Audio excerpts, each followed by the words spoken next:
All rights reserved. We reserve all rights.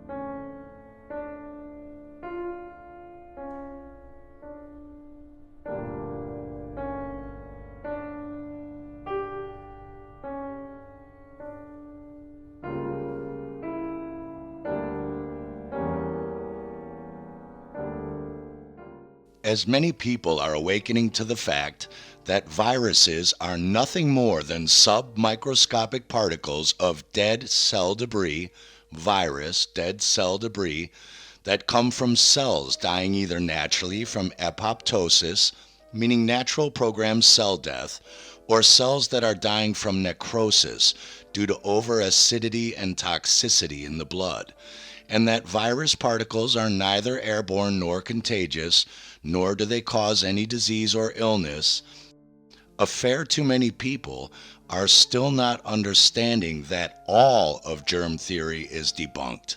This includes bacteria, fungus, and mold.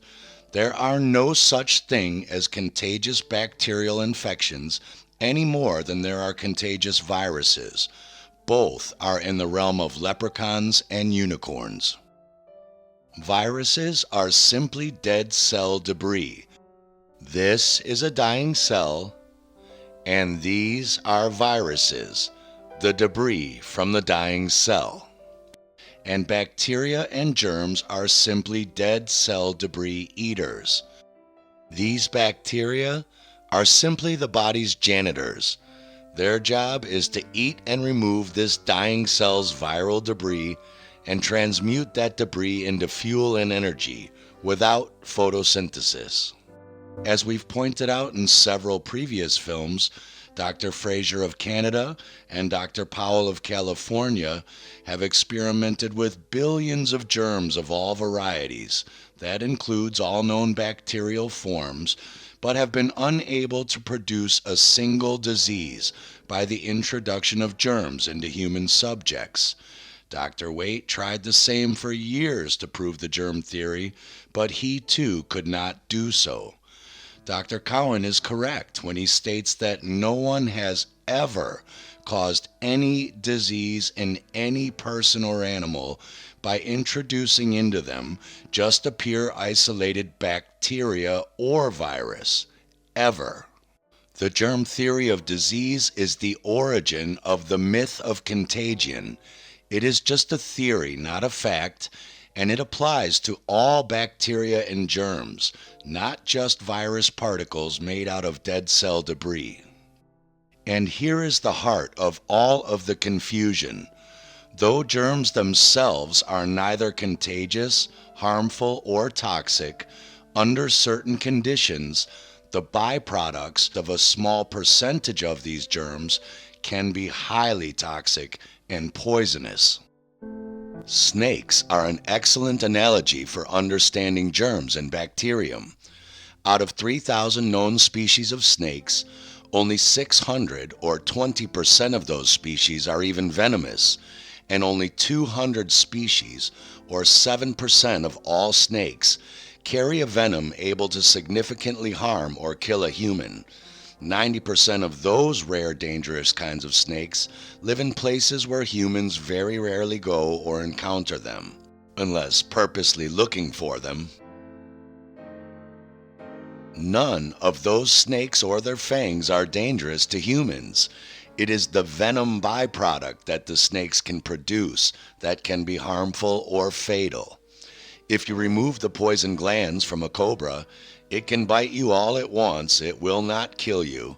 You can even cook and eat a poisonous snake.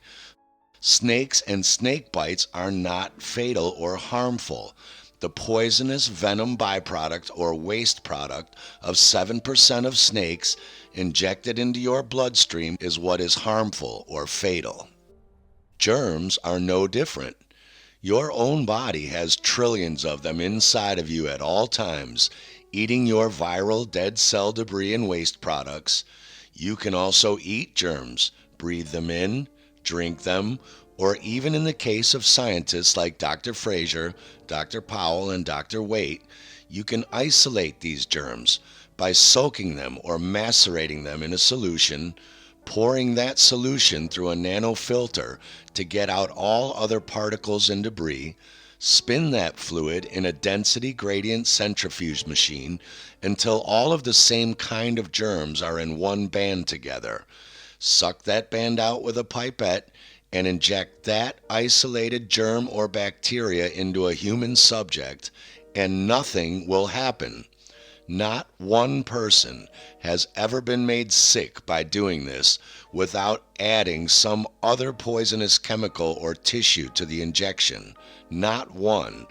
Germs themselves do not cause disease, just like snakes and snake bites do not cause illness or death. However, just like the snakes, around 2% of different germ forms can start producing highly toxic waste byproducts when they are suddenly living in an oxygen-deprived or highly acidic, putrefying environment, like a dead or dying organism. Just like the snakes that can produce highly toxic venomous byproducts, it is not these germs themselves that cause illness. It is ingesting or injecting the poisonous waste byproducts of their fermentation that is toxic. Snake, germ. Snake venom, germ venom. In the 1800s, Rudolf Virchow introduced the idea of using microscopes for autopsies, and scientists like himself, the chemist Louis Pasteur, and Crook found bacteria in some of the throats and saliva of dead rotting corpses of people who had died of scarlet fever and pneumonia. They came up with the germ theory of disease, postulating that these bacteria must be secreting some kind of pathogenic poisonous toxin that was killing the cells of these people and causing their deaths.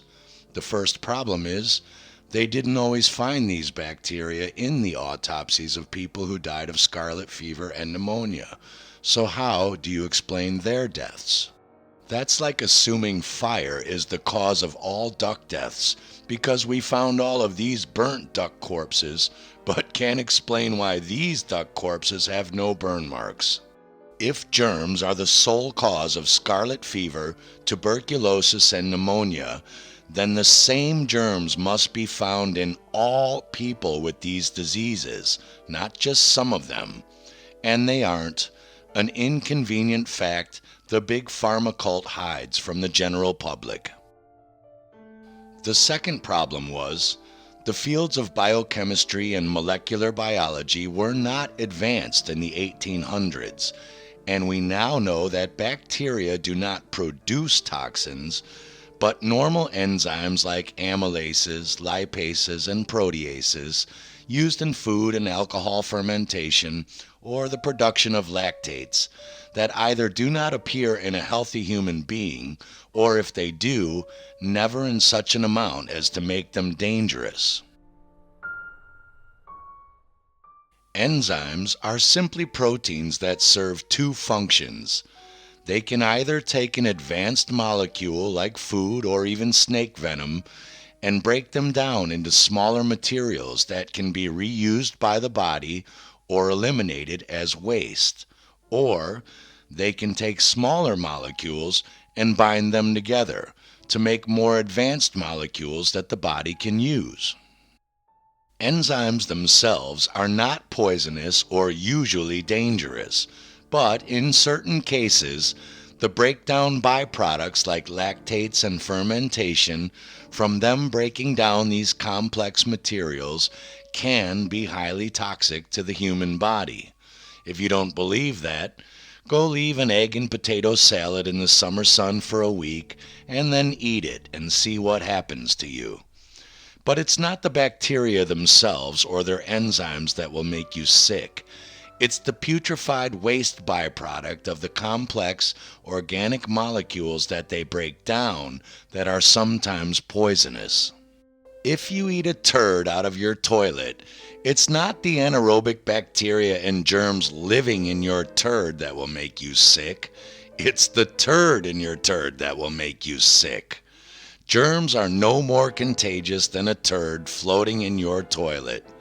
Do you wear a surgical mask every time you go into a public toilet? Certain enzymes like snake venom, when injected directly into your bloodstream through a snake bite, can break down your own internal organ and tissue molecules and are dangerous. But if you drink that same exact enzyme venom, your own stomach acid and enzymes break down that venom and render it harmless to you.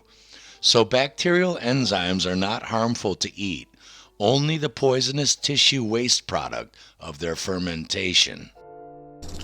A lot of people ask me, what's the difference between poison and venom? The difference between poison and venom is this. If venom is injected into the bloodstream, it can cause death. If venom is taken orally, it is completely harmless. Venom is actually saliva. It is modified through the gland of the snake. It is composed of enzymes and proteins. If taken orally, it is neutralized by the stomach acids and is completely harmless. If poison is injected into the bloodstream, it can cause death. If poison is taken orally, it can also cause death. And that is the difference between venom and poison. What I have here is a champagne glass for a small demonstration. What I'm going to do is extract venom and drink it. The yellow secretion you see coming through the fangs is actual venom. Venom is composed of enzymes and proteins. These enzymes and proteins are naturally found in your own saliva. If taken orally, venom is completely harmless. I'm going to apply water to the venom to make it taste a little better and then swallow it. Bottoms up.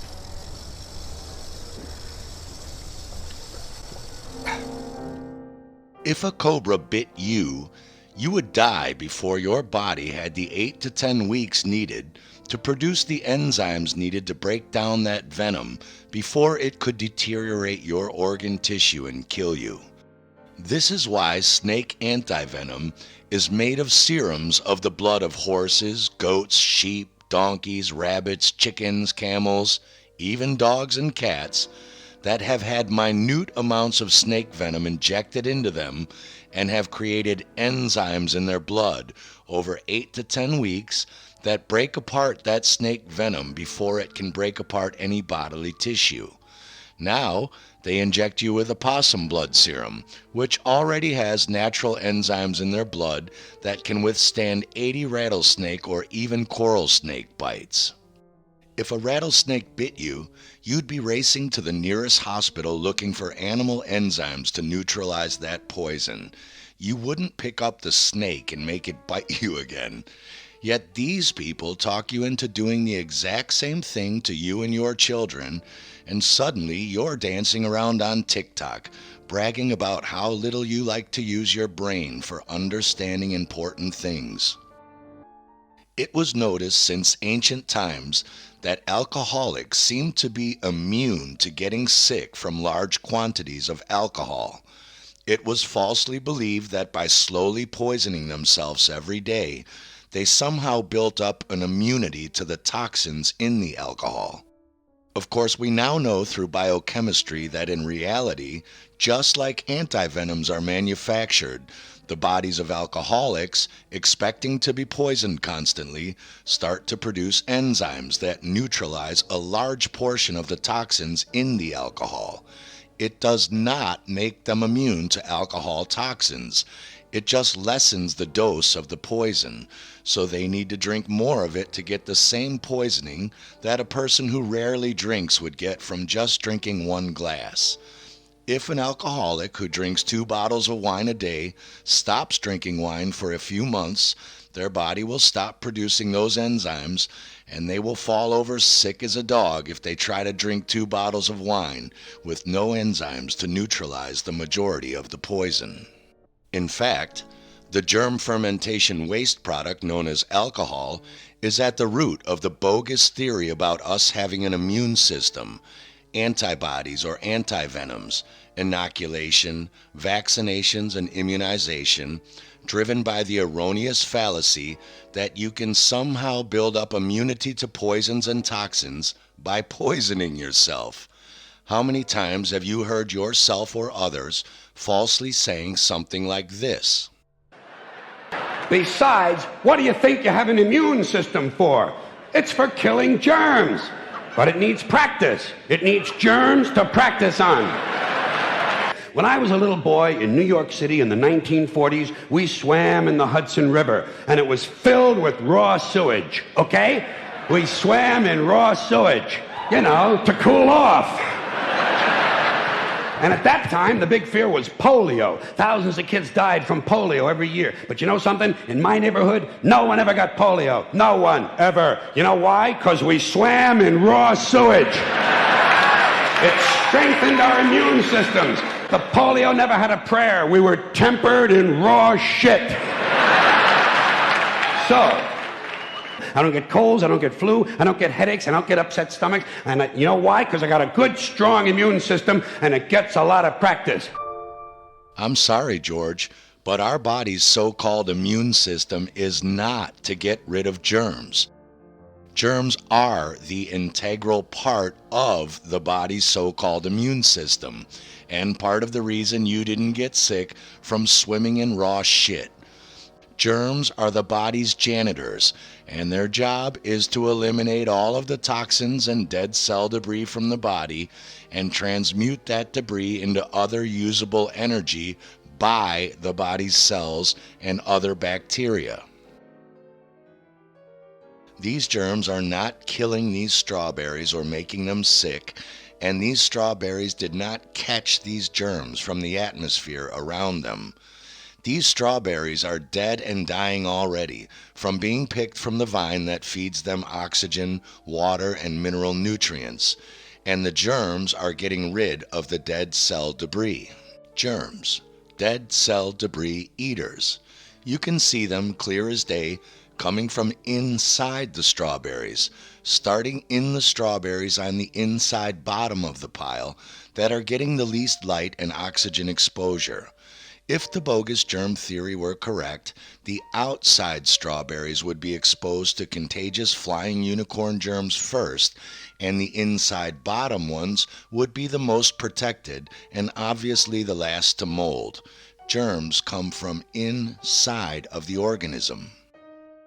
Just like the tiny percentage of snakes that are poisonous live where humans rarely encounter them, the tiny percentage of germs that create a toxic fermentation or lactate byproduct only live in an anaerobic environment that have no oxygen, meaning they live in dead or dying oxygen-starved human and animal corpses or rotting plant tissue.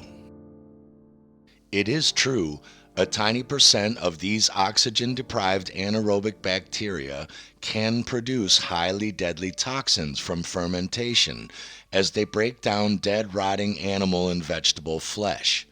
But unless you're actively seeking these toxins out to eat and drink, as most of them taste and smell too putrid and foul to eat or drink without vomiting, unless you inject these toxins directly into your bloodstream, like vaccines do, being afraid of catching the germs that created the putrefied waste is like walking around Oslo, Norway, in constant fear of an Indian king cobra attacking you.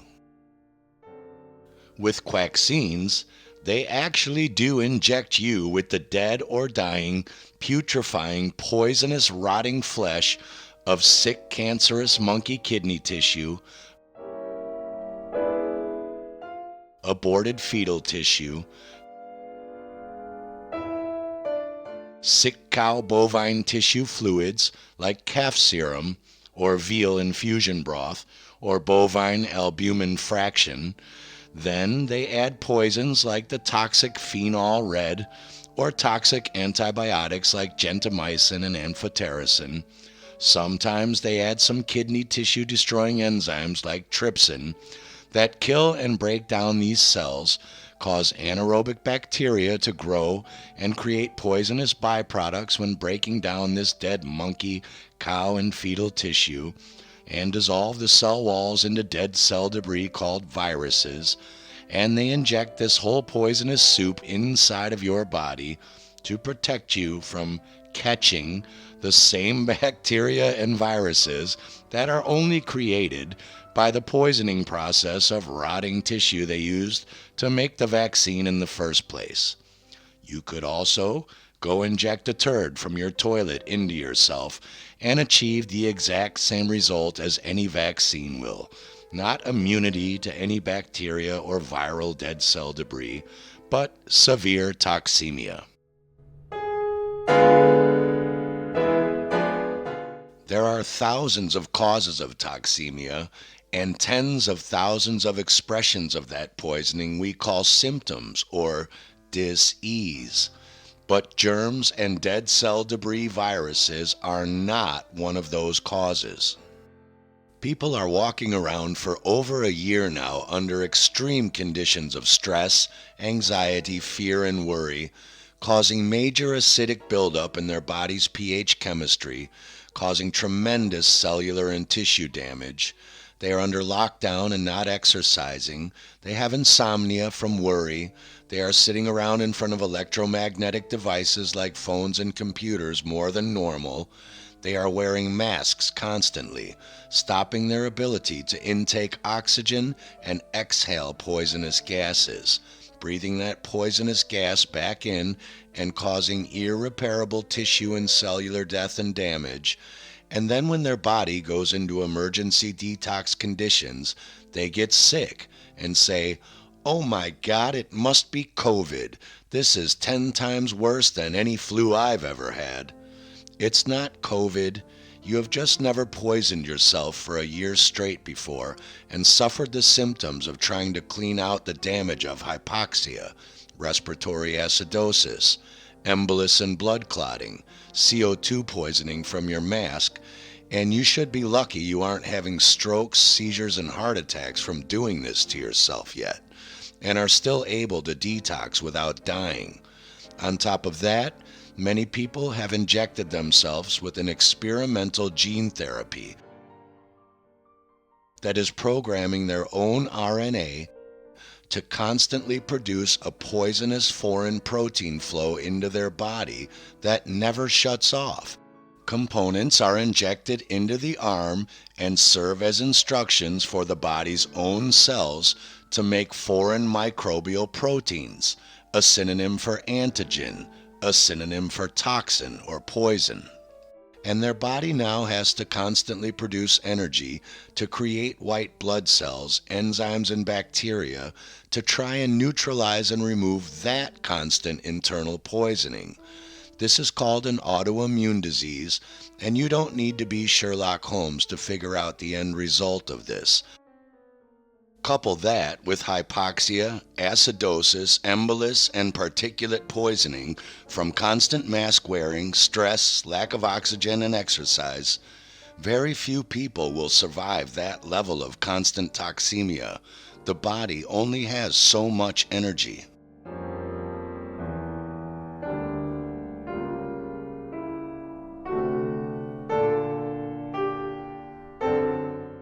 So how did we get here? It can all be traced back to these two political government assets and scientific frauds, Robert Koch and Louis Pasteur, whose purposely concocted fraudulent theories and experiments are still the basis of the bogus germ theory taught in allopathic medical schools to this day. The total damage, carnage, and human deaths accumulated from these two men's deceitful lies pales Hitler, Stalin, Mao, Pot, and Leopold combined. The fraud, Robert Koch, is considered the founder of medical bacteriology, and he is credited with discovering the bacteria he called tubercle bacillus, or Mycobacterium tuberculosis, in the dead rotting tissue and saliva of some, but not all of the subjects who had died from respiratory dis-ease. He claimed that these bacteria must have been the cause of the disease, but never explained why they weren't found in all of the subjects then, and still aren't to this day. What people don't know is that he had developed a poisonous magic drug he called tuberculin, and claimed it could cure tuberculosis. He broke the German laws by keeping the drug's ingredients secret and was forced to flee Berlin after he poisoned and killed thousands of people with his magic drug. Thank God they didn't bring that back on the market. During this time, the British had illegally seized the Suez Canal and now had significant political, military, and trade advantages over Germany, being able to sail back and forth from India with their troops and goods without having to sail all the way around Africa.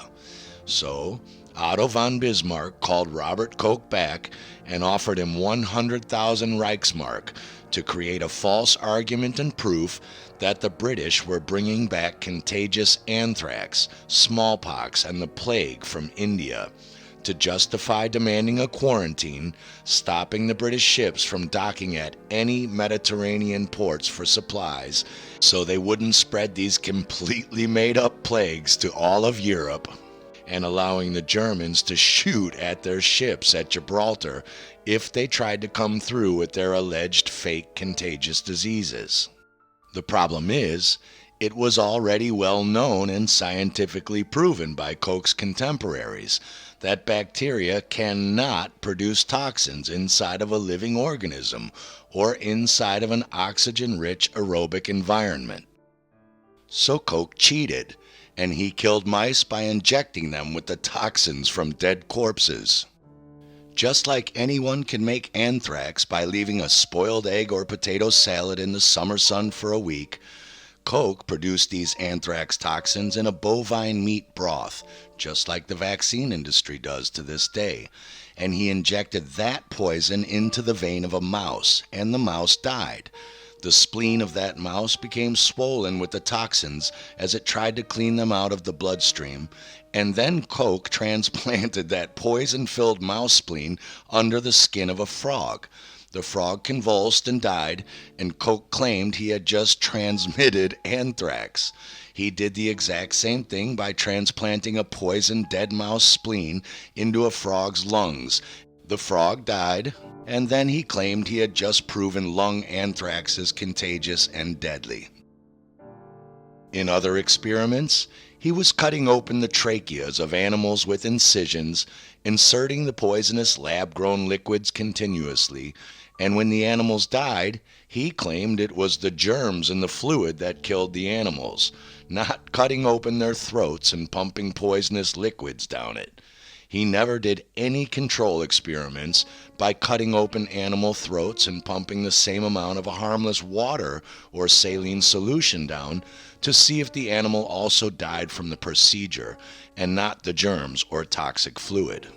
Which is ironic, considering to this day Koch himself is credited for stealing Friedrich Gustav Henle's postulates, now called Koch's postulates, which claim you have to run the control group experiments on the healthy animals or tissue cultures, of which Koch himself never did any such thing in any of his own experiments, because Bismarck was paying him to fabricate a lie about contagious plagues for political use against British trade ships, not to conduct valid scientific experiments. Koch was also one of the first to start photographing bacteria through microscopes, but in order to do this, he had to dye the bacteria so they would show up on his film, and he received those colorant dyes from the petrochemical industry. Then, all of the other medical researchers took the same colorants, took healthy tissue, they acidified that healthy tissue, and discovered they had the same coloring reaction and grew the exact same bacteria that can be seen and photographed, just as Robert Koch did. But later, they discovered that these chemical colorant dyes actually killed bacteria by making holes in them, and others inhibited the DNA of the bacteria so that they can no longer reproduce, and the bacteria die and return back to phage or spore form. From this, antibiotics were contrived from colorants. Ever wonder why they're filled with all of those bright, pretty colored beads? That's right. Our doctors are killing our body's janitorial bacteria that are trying to help us by cleaning toxins out of our body by poisoning our body with something so toxic it even kills bacteria, and we call this medicine. IG Farben was a powerful cartel of chemical and dye manufacturing companies like BASF, Bayer, Hoechst, and later Merck, who pioneered the commercial manufacture of morphine and held a virtual monopoly on cocaine. All you have to do is look at how our elected democratic governments are all taking orders from non-elected big pharma think tanks and organizations while blatantly and shamefully peddling their experimental gene therapy quacksine, and you can easily understand the immense power this cartel has obtained since the days of Coke. Which brings us from Deutschland to France, and perhaps an even bigger fraud, Louis Pasteur. Pan is known symbolically as the trickster god, and also the god of panic and the nature of the human psyche. Pandemics have been scapegoats, or rather scapegoats, since ancient times, used to blame and suppress upheavals, to control starvation situations, cover up military slaughters of innocent civilians in warfare, and to expel or quarantine political threats, troublemakers, and undesirables. You can see this same old tired, fear-based emotional con game being played out today on awakened people, being labeled anti-vaxxers, health threats to the general society, and excluded from public participation without their quacksine passports. And the same thing was going on in Pasteur's day as well. The French were at war with Germany, and in order to garner public support, the French government hired Pasteur, just like Bismarck did with Coke, to blame the Germans for a smallpox epidemic and justify invading and killing them so it didn't spread to France, and to justify killing civilians in the process. Those weapons of mass destruction got to be somewhere. Nope, no weapons over there. Maybe under here. Unfortunately, Pasteur already knew from the works of his contemporaries, like Claude Bernard, Antoine Béchamp, and Max von Pettenkofer, that bacteria cannot and do not cause disease in living organisms. So he came up with the idea of a virus. There must be tiny invisible microscopic particles that cannot be seen under the microscope that are causing the disease, not the bacteria themselves, perhaps emitted by the bacteria. It's very hard to debunk a theory about something you cannot see or even identify if it exists or not. Pure evil genius. But how to prove contagion of this mythical invisible virus particle and that it causes disease? As we learn from Pasteur's private diary, finally translated and released by Princeton University in 1993, Pasteur simply cheated.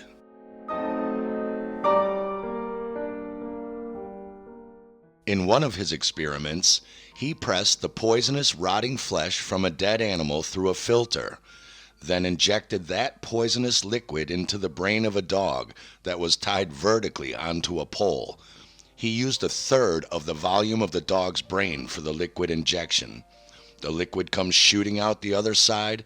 The dog convulses, barks, foams from the mouth, and dies. Pasteur claimed it was his fabricated rabies virus that killed the dog, not filling a third of its head with that poisonous fluid from a rotting animal corpse. Pasteur also claimed he had an antidote to his virus, or what we call today a vaccine, and he admits in his private journal that he was going around injecting poisons he claimed to contain viruses into animals and then injecting harmless fluids into other animals, and claiming the ones that died had not had his vaccination antidote, and the ones that didn't die had been vaccinated with his antidote, when none of them had. There are too many to mention in this film, but this guy, this fraud, is the father of vaccination and virology. The Germans had their antibiotics and chemotherapy, and the French now had their vaccinations. But what Pasteur didn't foresee was the advancement in microscopy technology that would actually allow future scientists to see the smaller than bacteria-sized particles under electron microscopes. Naturally, virologists were excited about this and started looking for these invisible particles that Pasteur claimed were causing contagious disease and illness.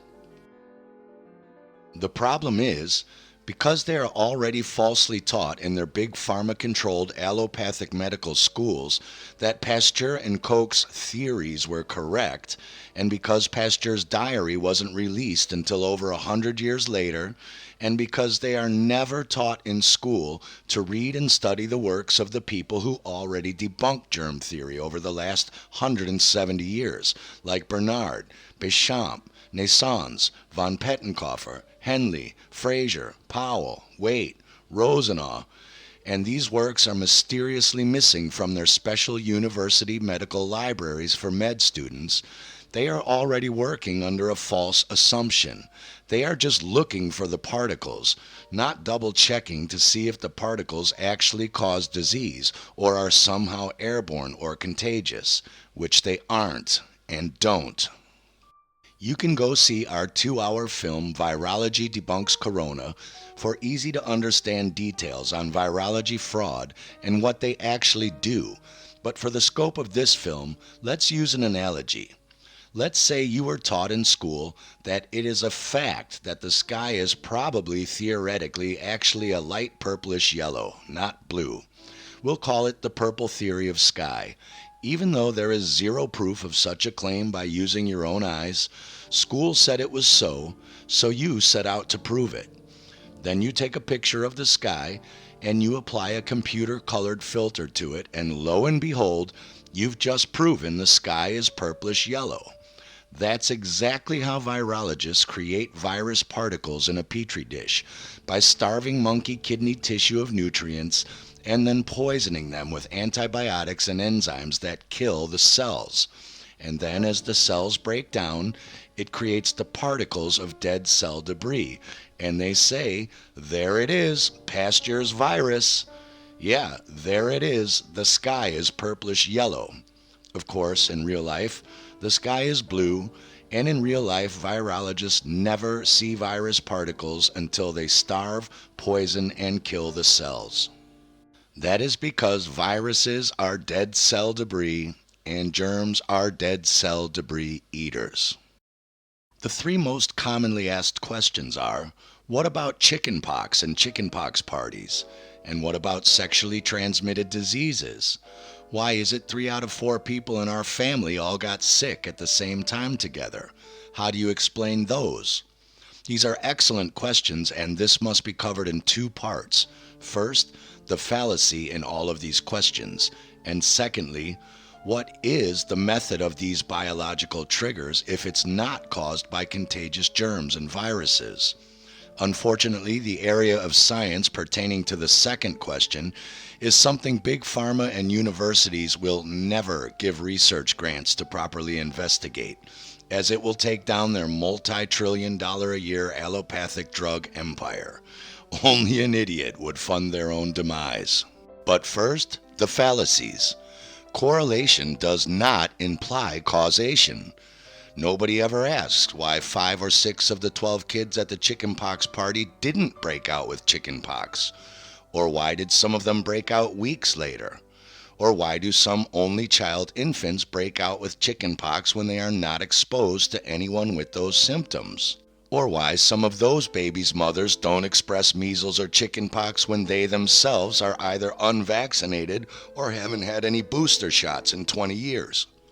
Nobody asks why it is that some sexually promiscuous people who have herpes or genital warts have unprotected sex with a dozen partners, and only a few of those partners break out with their own symptoms, and the other 10 walk away with a smile on their face.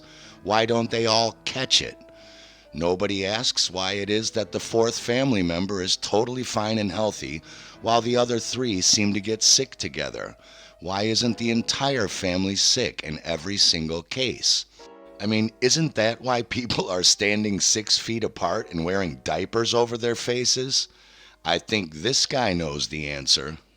And more importantly, why is it that some of the kids who attend a chickenpox party do break out with pox themselves shortly after?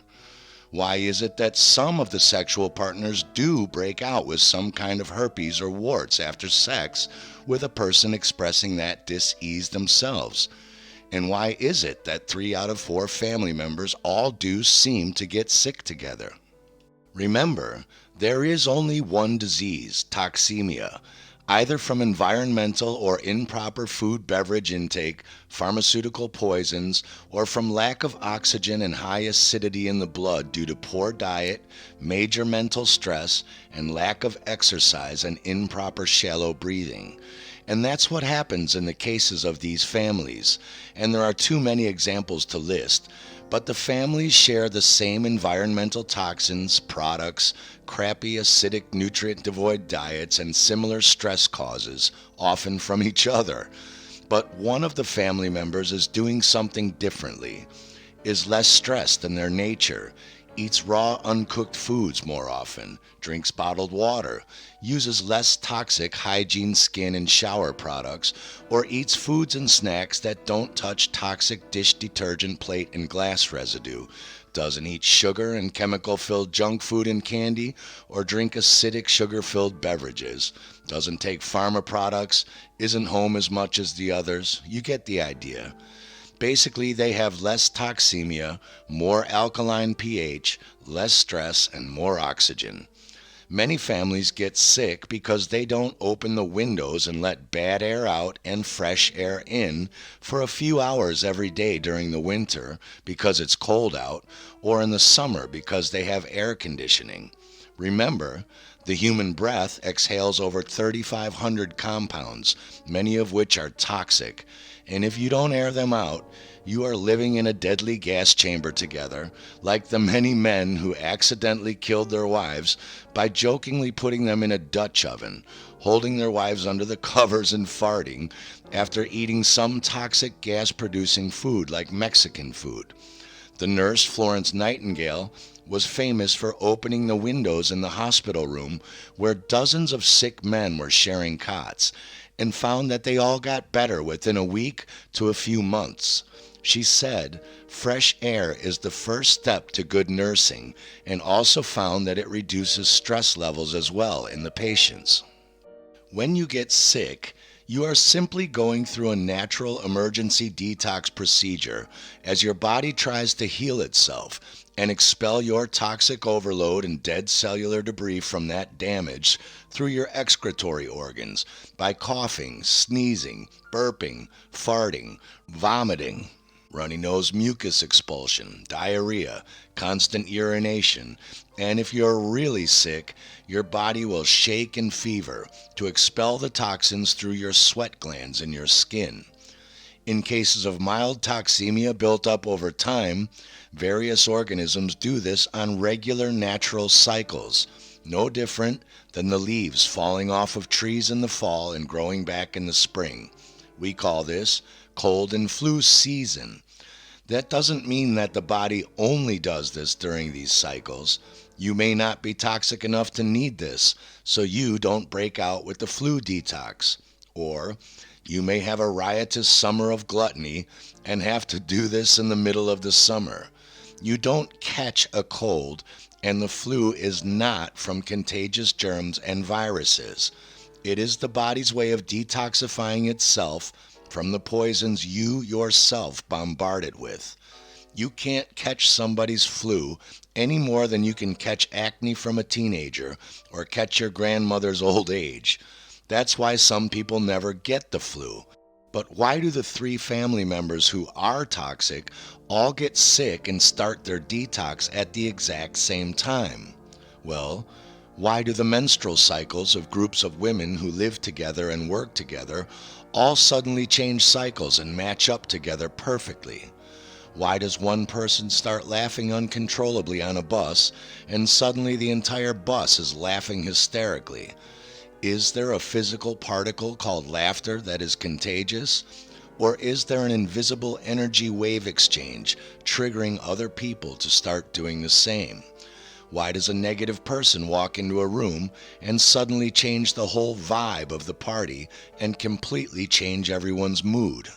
Other areas of science, like epigenetics, are starting to find out that we are electromagnetic beings made out of crystalline living water, and that our own internal biochemistry is capable of instantly changing its own molecular chemistry and structure, not only due to what we taste, touch, smell, see, and hear, but also by our own thoughts and our own beliefs. And now, by the invisible bioelectric fields of other individuals coming into contact with our own bioelectric or morphogenetic fields through what is called bioresonance and cymatic resonance. We have known since the Cleve-Baxter experiments in the 1960s that plants change each other's biological cycles and communicate in this way, and we are now learning that we are no different. We also know through Dr. Masaru Emoto's experiments that spoken and written words change the actual crystalline structures of the water that makes up well over 70% of our bodies and can cause healing or disease. So this person is toxic and acidic and starts his detox cold or flu. He tells these people, I hope we're not all going to get sick. And since they all believe in germ theory nonsense, these two's five senses see and hear him getting sick, coughing, puking, nose running, fevering.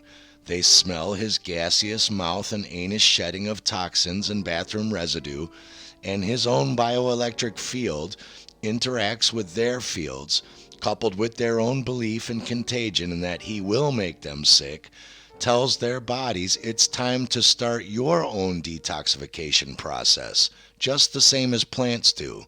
And this changes their molecular biochemistry to start this cycle prematurely, just like women's menstrual cycles syncing up. Chickenpox and measles are normally childhood growing diseases, which are basically fibrin disturbances leading to thick blood or embolus, causing swelling and skin exudations or red bumps on the skin. This is from a nutritional lack of potassium chloride and iron after changing diet from the mother's potassium-rich breast milk to regular foods, or for infants, from stress and either being poisoned by their toxic mother's milk, or they aren't getting enough potassiums and irons from a malnourished mother. So it's very easy to conceive that when one of these kids' bodies starts its detoxification cycle during a growth spurt to remove dead and dying childhood cell debris and hardened fibrin, his or her bioelectric field communicates with the children at the party that if their own body also has too much dead cell debris and hardened fibrin, it might be time to start his or her detox cycle as well. And it appears that they have caught some kind of contagious disease, even though the kids whose bodies are healthier or not malnourished or who are late growers don't need to detox fibrin yet, so they don't break out with the pox. If it were contagious germs or viruses, they would all break out. The doctors and scientists obviously find the dead cell debris they call viruses in this breakdown, as well as bacteria eating the debris and fibrin, and they blame those things for causing the disease, like blaming firemen for causing fires, since they are always found at the scene of a fire.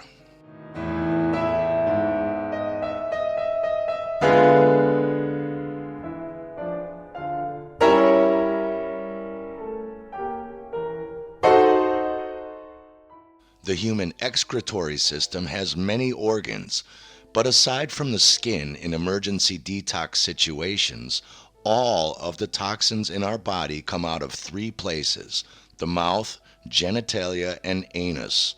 These are saturated with toxin residue, and these are the exact three places we find so-called sexually transmitted diseases, meaning these people have become so toxic that the skin in these areas is used to expel the excess toxic buildup.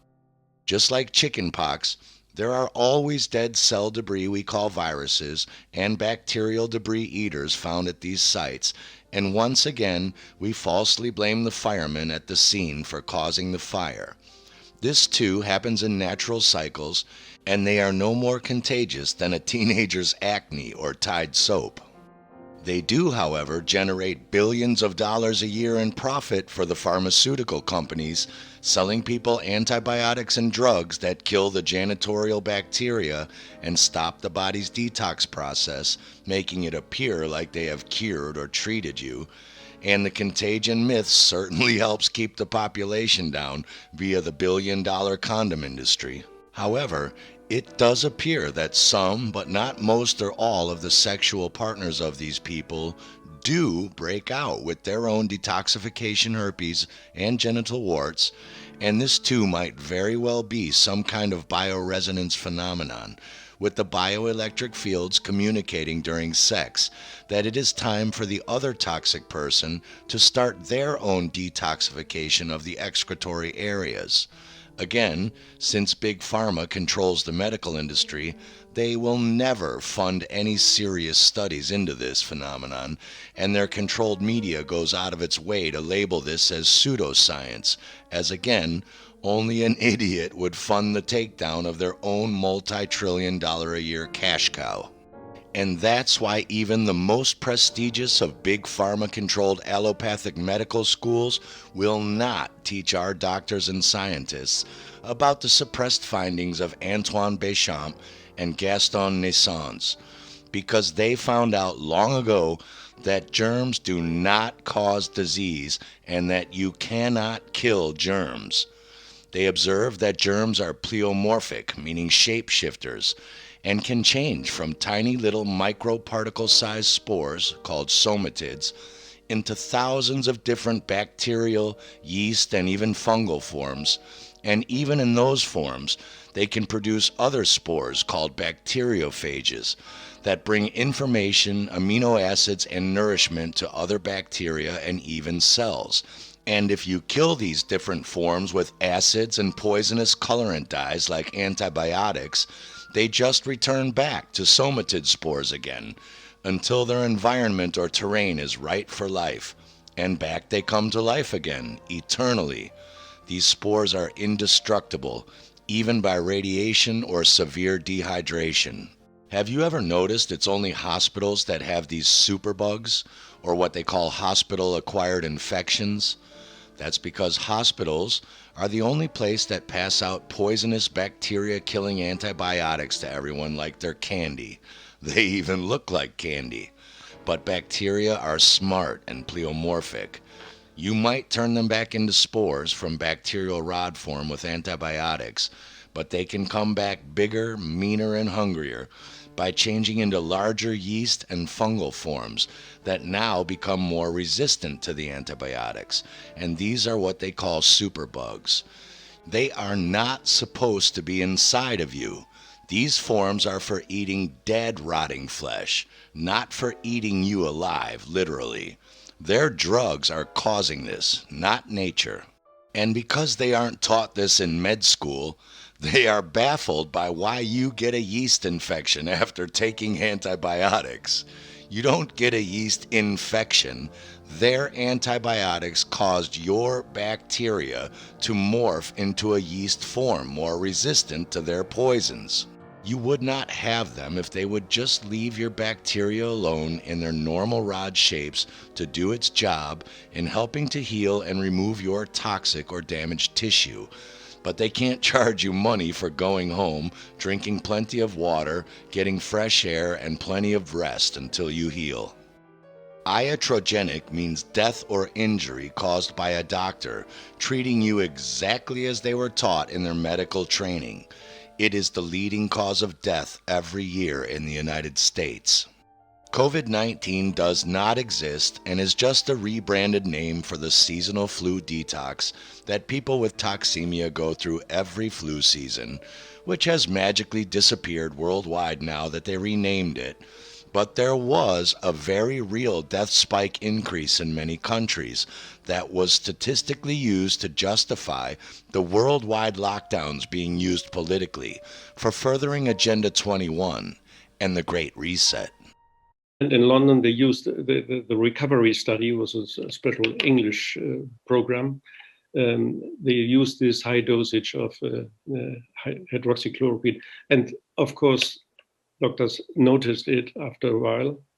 And then the studies were stopped. The studies were all stopped all over the world. In Brazil, they stopped the study because of very bad heart complications. That's what I have to say. This hydroxychloroquine, if you use it in this high dosage, it does heart arrhythmias. And it does lethal heart arrhythmias. Right? That's why it is used to, if you want to kill yourself. Yes, yeah, for euthanasia. Yeah, also. And the question is, how could it happen? How could it happen that they take this high dosage? And the leader of this study, Professor Landry, was asked, how could it come that you take this high dosage? And he said, well, COVID-19 is a new disease and we have to start with something. So that was his answer. And another colleague asked him, well, but okay, it's a reasonable answer, but why this high dosage?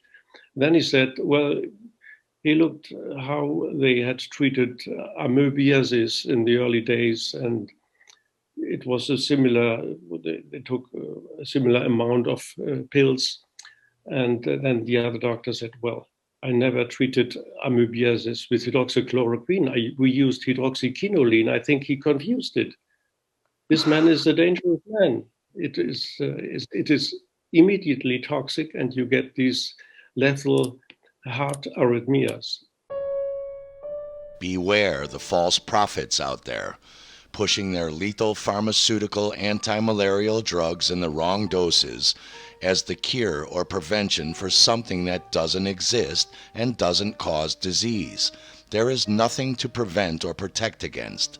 Viruses are dead cell debris, and germs are symbiotic with the human body and are our body's janitors, along with our white blood cells. We have no immune system.